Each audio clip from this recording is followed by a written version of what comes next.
Okay, so this is part two of my welcome to um, the Genocide students. I realized that I wanted to introduce myself and I really didn't say much about myself. So uh, as I did mention that I'll be 75 years old in March. I was born in 1947, shortly after the end of World War II. Um, my uh, grandparents on my father's side came to the United States at the turn of the century from what is today Ukraine, but at that time was part of the Austro-Hungarian Empire, but basically it was Eastern Europe, and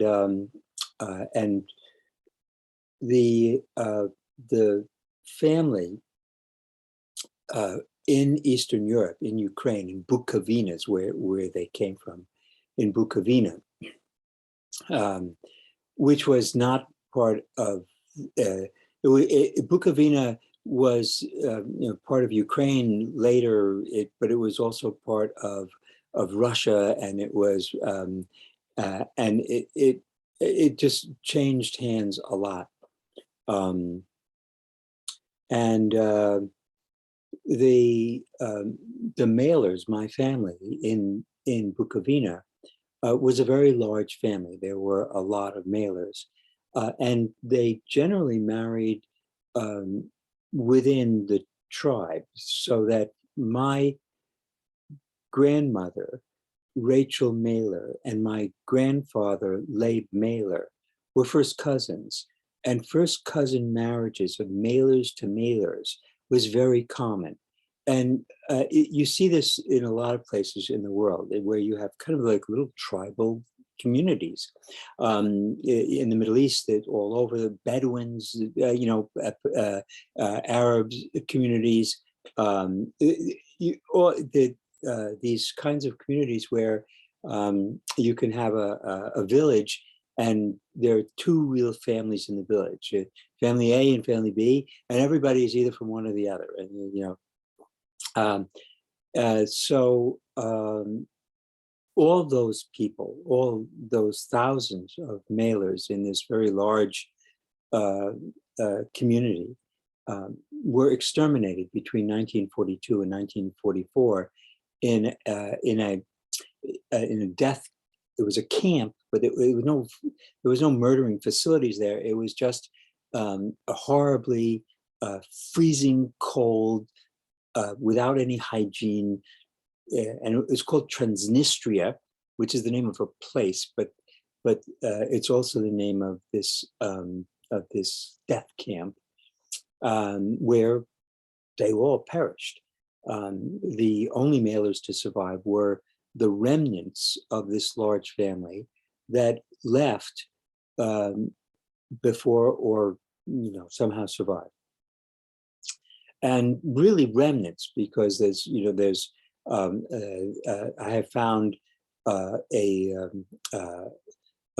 family member, obviously a family member in St. Louis who, again, my last name came from Bukovina, same, but, we didn't even know each other. So then there's in Paris, there's one, and then in Israel, there's another.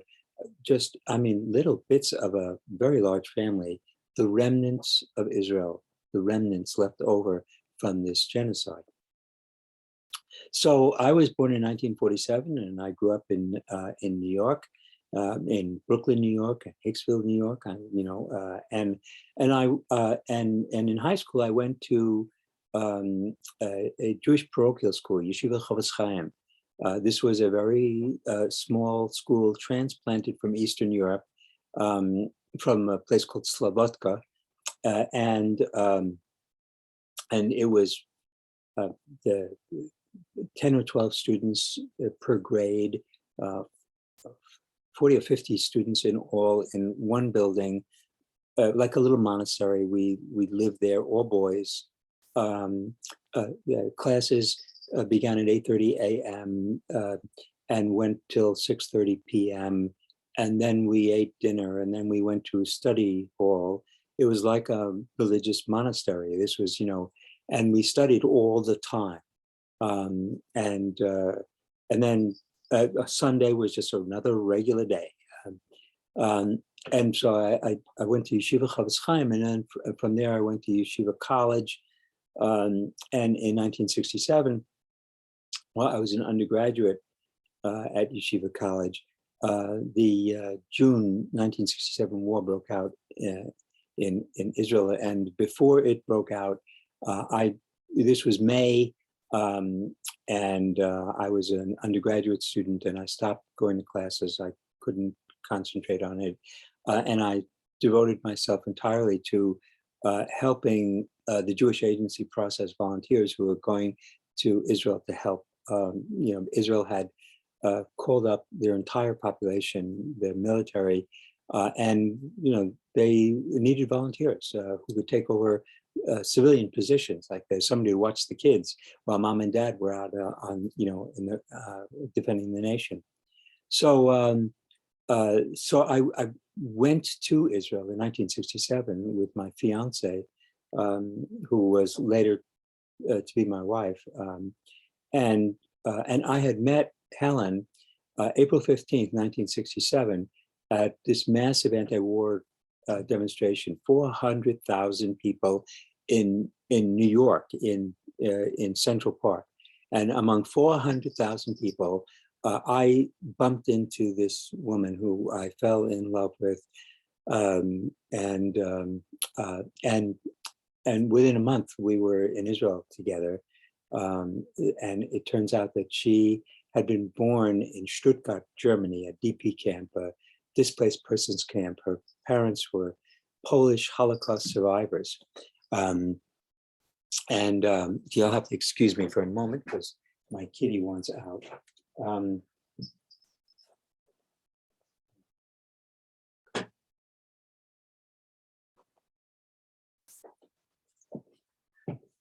There we go.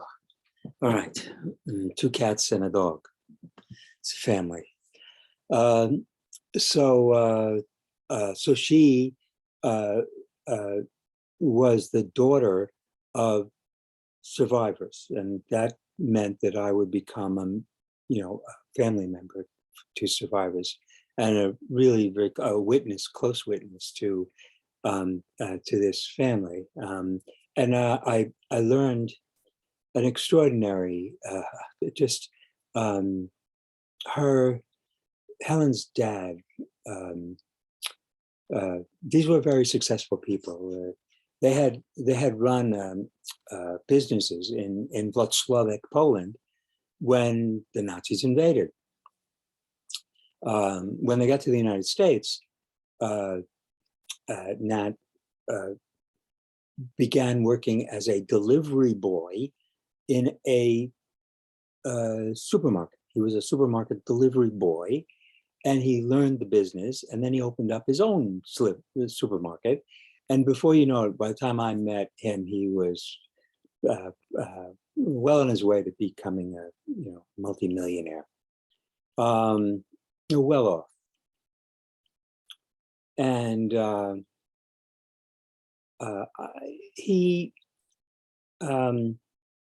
one day I was talking to him, and it was, the economy was a double-digit inflation. Things were not well, and nice. And I made a remark, and I said, it's really you are in a depression-proof business. I mean, you own supermarkets, and people always have to eat regardless of what the economy is like. And he looked at me and he said, "That's a foolish thing to say. People don't have to eat. They can starve." And yeah, well, why hadn't that occurred to me? I'd just, yeah, right. People don't have to eat. They can starve. It was those kinds of lessons. So he carried around a lot of cash. He carried about $5,000 on him, $100 bills. And I said to him, Nat, I mean, this is New York. Why are you carrying so much cash? Somebody's going to rob you. And he said, So if anybody attempted to rob me for the money, I'd just let them have the money. So, yeah, but what's the point? I mean, you don't really need to have so much cash on hand. It's always the bank. He said, the banks aren't always open, and if you need to leave quickly, you need to have a little cash on hand. I said, Nat, let me understand. You're saying that you carry around $5,000 in cash at all times in case there's another genocide here in the United States and you have to take your family and flee to Canada? And he said, you just never know. I said, and he said to me, I lived in a place that was just like this. It's a modern city. And I had a business. And then one day we had to leave. The banks were closed. It happened.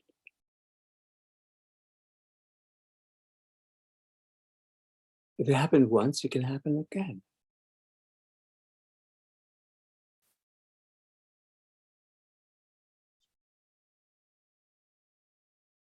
If it happened once, it could happen again. Well, of course, it's happened again and again and again and again and again and again and again. It just keeps happening again and again.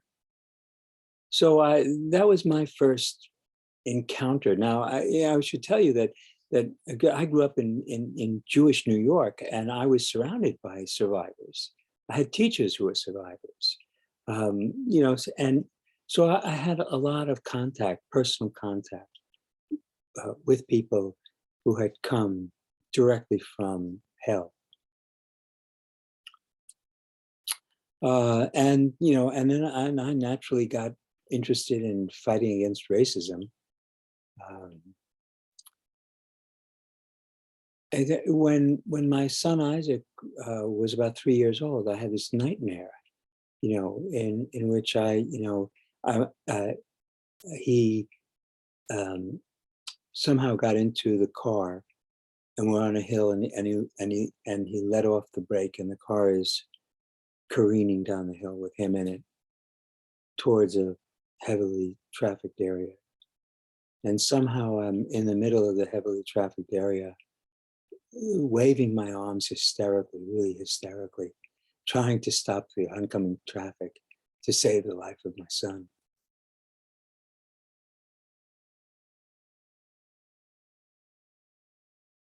And it was exactly how I felt. I felt that if it happened once and twice and then 3 times, it's going to happen again. There's going to be another genocide against the Jewish people. And I wanted to save the life of my son.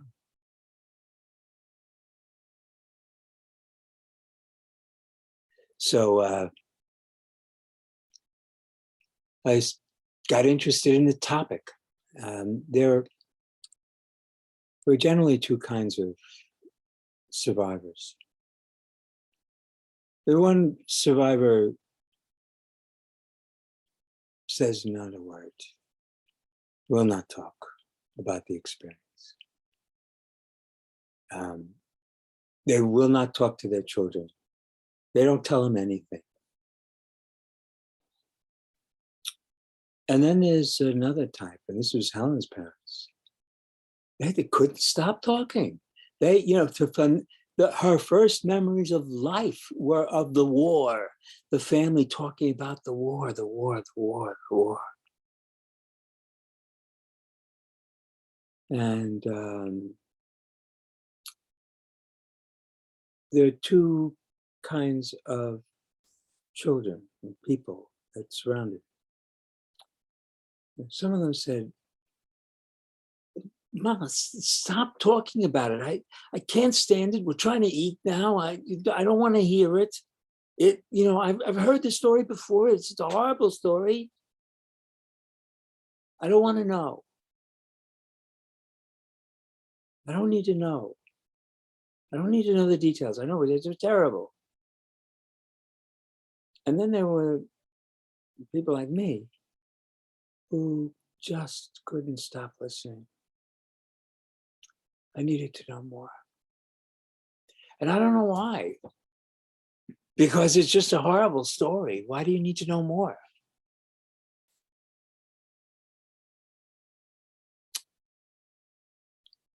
And why it is that I fall in love with survivors. I've been married 3 times and I've had very deep relationships with a number of other people. Every single one of them, either a near-death childhood experience, such as my own. When I was 3 years old, I was diagnosed with acute glomerulonephritis, and the doctors told my parents that I wouldn't live because in that time they had no treatment, and once your kidneys go, you're dead. They didn't have electrolysis, the kidney machines and things.